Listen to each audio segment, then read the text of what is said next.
Hi everyone, আমি ফরহাদ। আজকে আসছিলাম পাহাড়ে। যদিও পাহাড়টা আমাদের হবিগঞ্জ চুনারঘাট পানচুরিতে অবস্থিত। বাগান আছে, পাহাড় আছে, তবে অনেকেই বলতে পারেন কত বড় পাহাড় আর কি। যেমনই হোক, পাহাড় তো পাহাড়ই, অনেক সুন্দর দেখে আসলাম। আমার এই জায়গায় এসে একটা কথা মনে পড়ে গেল যে প্রযুক্তির দেশ, উন্নত লেভেলের দেশ, দিন দিন প্রযুক্তির দ্বারায় দেশগুলো সুন্দর হচ্ছে। বিভিন্ন জাতের যন্ত্র মিশিং তৈরি হচ্ছে। মানুষ কাজ করেই খেতে পারে না, মিশিংয়ের মাধ্যমে সব কিছু সলভ হয়ে যায়। যাই হোক, আমি এই জায়গায় এসে কয়েকটা ঘর দেখলাম এবং কিছু মানুষের সাথে আমার সাক্ষাৎ হয়, কথা বলি। আমি যতদূর বুঝতে পারলাম যে বাংলাদেশের এবং বিভিন্ন দেশের যে প্রযুক্তির মাধ্যমে যে যন্ত্রগুলো তৈরি হচ্ছে, জিনিসগুলো তৈরি হচ্ছে, এই হবিগঞ্জ চুনারঘাটের যে পানচুরির যে বাগানের পাহাড়ের মানুষগুলো, তারা কিন্তু এখনও অসংখ্য মানুষ এখনও সেই প্রযুক্তির দ্বারে কাছেই যায় নাই। তারা তাদের মতো দিন যাপন করতেছে এবং তারা বলতে পারো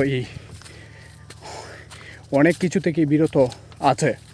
যেমন সাধারণত আমাদের গ্রাম অঞ্চলে জায়গা জমি সামান্য কথাবার্তা নিয়ে কতই না যায় ঝামেলা হয়। আর এই জায়গার যে স্থানীয় মানুষগুলা, এরা এদের মতো দিন যাপন করে যাচ্ছে। এরা কোনো মানুষের সাথে ঝগড়াতে নাই, মারামারিতে নাই, কোনো কথাতে নাই। এরা এদের মতো ভালো আছে, শান্তিতে আছে। তাই আমি এটাই বলবো যে আল্লাহর সৃষ্টি অনেক সুন্দর। আমরা বেশি প্রযুক্তিতে না গিয়ে, আমরা বেশি উন্নত লেভেলের জায়গায় না গিয়ে, আমরা বেশি স্মার্ট না হয়ে, বেশি আধুনিক না হয়ে এদের মতনই দিন যাপন পার করাটা আমাদের উচিত। আমাদের ইমান আমল সব কিছু শক্ত থাকবে।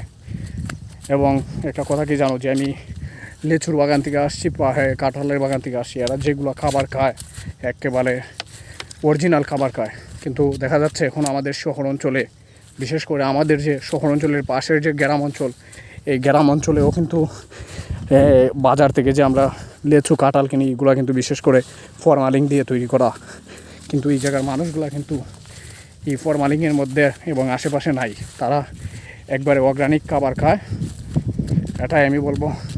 যাই হোক, আসলেই ভালো লাগলো আসার পরই। জায়গাটা অনেক সুন্দর, দেখার মতো ছিল। ভালো থাকবেন এভরিওয়ান, আমার সাথে থাকবেন। আসসালামু আলাইকুম।